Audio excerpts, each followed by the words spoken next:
They call it the J cloud. You can see blue skies for miles in every direction, but as soon as you hit the NEK, Vermont's Northeast Kingdom, the world turns white. It's a place that feels less like a Vermont ski hill and more like a piece of the Pacific Northwest dropped into New England. Today, we're going to find out if this mountain really does create its own weather.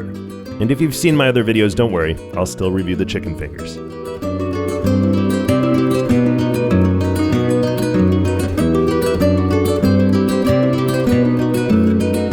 Welcome back to Every Other Karl. I'm Karl, and today I'm at J Peak in Vermont. J is isolated. You're practically in Canada. In fact, your phone might even tell you welcome to Quebec. It did for me. This isolation creates a vibe you don't get at the big corporate mountains further south. J is on the Indy Pass, and even though the base area is pretty established, it does have that authentic, independent feel. The lodges are old school and full of rugged charm. It's got the only aerial tram in Vermont, die-hard powder hounds camping out in the parking lot, and weekenders coming down from eastern Canada.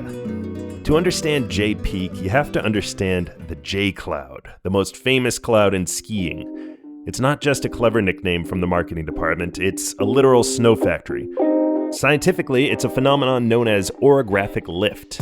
You see, J is the first major wall that moisture-heavy winds hit after traveling hundreds of miles across the flat plains of Canada, and especially the nearby giant Lake Champlain.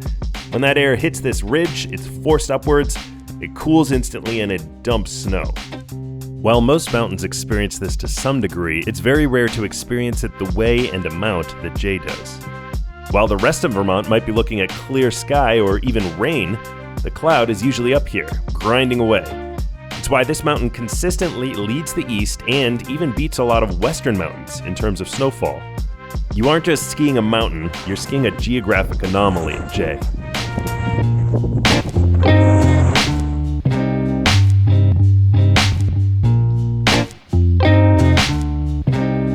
J is very big by East Coast standards.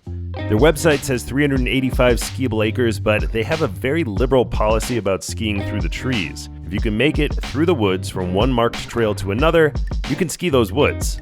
So in reality, you're looking at more like 900 skiable acres. It's got a 2,122-foot vertical drop with a summit elevation of 3,862 feet. Even with its insane 347 inches of average snowfall, it also has 80% snowmaking coverage. It's got 20% beginner terrain, 40% intermediate, and 40% advanced. It's not the most beginner-friendly resort. There are some decent greens from mid-mountain down, but none at the top. And J has what is widely regarded as the most extreme inbound terrain in the east. That would be the wildly steep and technical chutes directly under the aerial tram. But here's the thing. If you're coming to J, you're most likely coming for their legendary trees. They don't overgroom here. It's wild, it's tight, and it's steep. If you can ski the glades here, you can probably ski anywhere.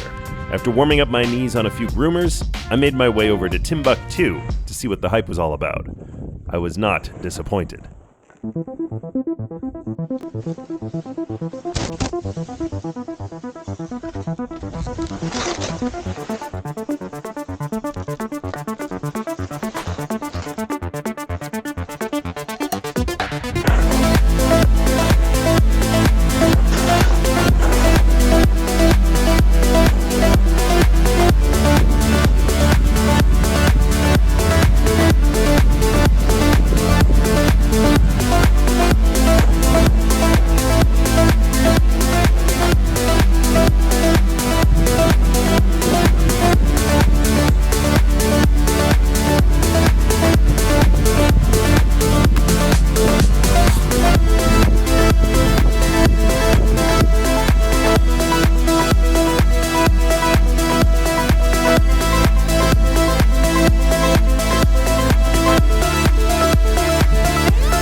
on the Timbuktu trail right now. It is a diamond rated glade, but their ratings here are kind of low in my opinion. I mean, they don't have a single double diamond trail on the entire map, but there are definitely some double diamond steeps here.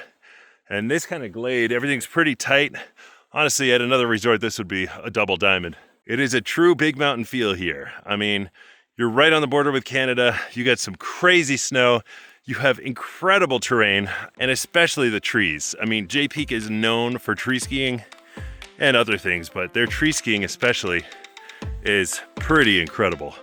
I don't know where the heck I am right now. I'm in Timbuktu, and I'm just finding my way out.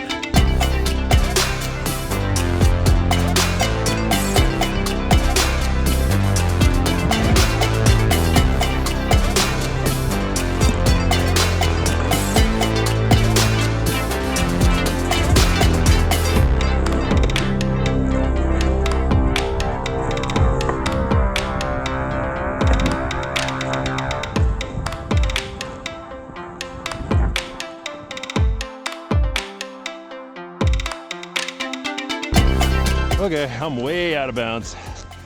We gotta go straight that way. It's easy to get lost over here, but a lot of people have been through here before. Oh my God, it's just pillows and trees, man. That is pretty special. See how far I can traverse without sinking into a tree well or something. Woo!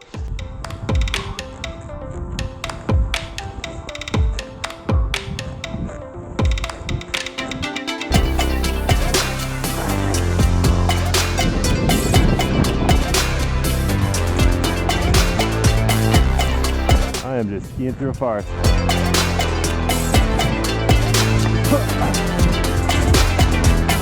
Maybe this trail, maybe somebody figured it out.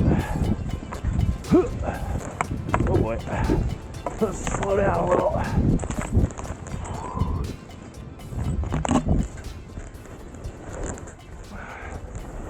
This looks reassuring. This seriously long traverse just goes to show how much hidden acreage Jay really has. And the fact that every inch of these woods was skiable is testament to that J cloud. Oh wow, I think I made it. I finally made it out of the woods onto this Willard Trail and lumbered over to the Stateside Lodge to test the tenders. If you've seen any of my other ski videos, you might know that I almost always review the chicken tenders at every resort I visit. I think it gives a good baseline for the price and quality of food at the resort, and I just like fingers and fries. Jay's finger and fry combo came out to a shockingly cheap $13. You couldn't get a hot dog for that price at many ski lodges. They also had a solid menu of food options, including decent pizza here in the cafeteria. And there are a bunch of other options for fine dining, bar food, and even a Japanese ramen shop and a Japanese rice ball shop. Never seen that at another resort, but we're here for the tenders. Tender test.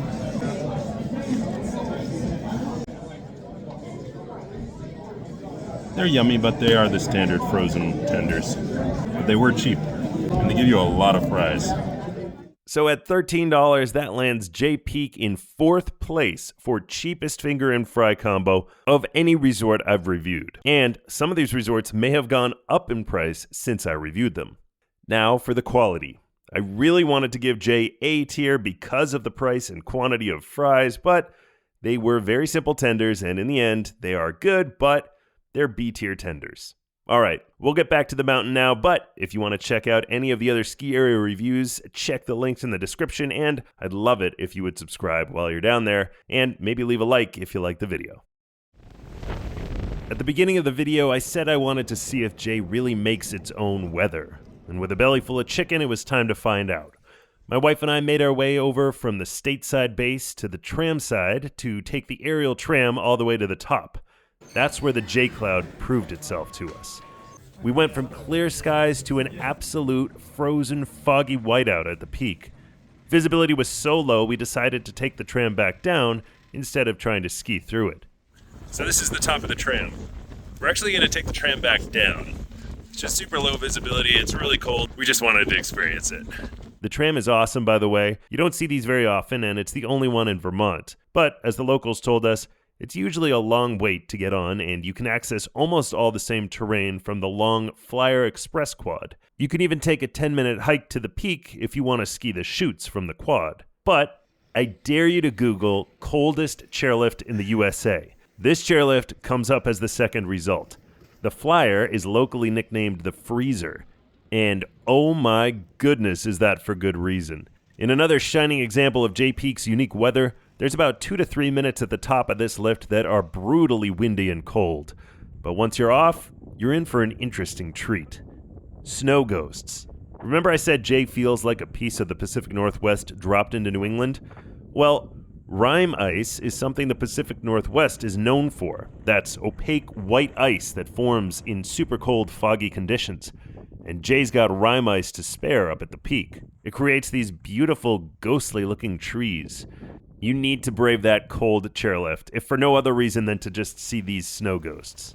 So, the cloud kept me from even seeing the extreme terrain at the peak, but I still got a good taste of Jay's advanced steeps over on 601, an ungroomed bump run.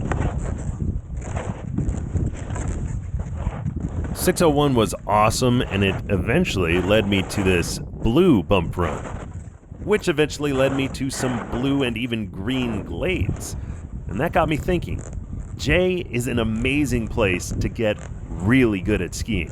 Green, blue, black, and even extreme glade skiing is not something you see every day. If Jay is your home mountain, I envy you. There's a saying about Jay Peak that it's the steepest, deepest, and cheapest in the Northeast. Day passes right now are $99 for midweek. Compare that to Vermont's Killington, which are $168. $13 chicken finger combo, almost unbeatable. If you're not up for the skiing, they even have an indoor water park and climbing gym right at the base. I'm sure those are reasonably priced too. Incredible snow, incredible skiing, and come on, it makes its own weather. You owe it to yourself to check out Jay Peak. It was definitely a hat mountain for me. That's going to do it for Jay Peak. Don't mind the cat over there plowing, but Jay Peak is amazing. Incredible mountain for the East Coast. Definitely in the top, probably the top 3 East Coast mountains. And I love it. I think I'll be back someday. All right, but if you have any questions or comments, leave it in the comment section below. Please like the video if you liked it. And until next time, I'm Every Other Karl, and I'll see ya.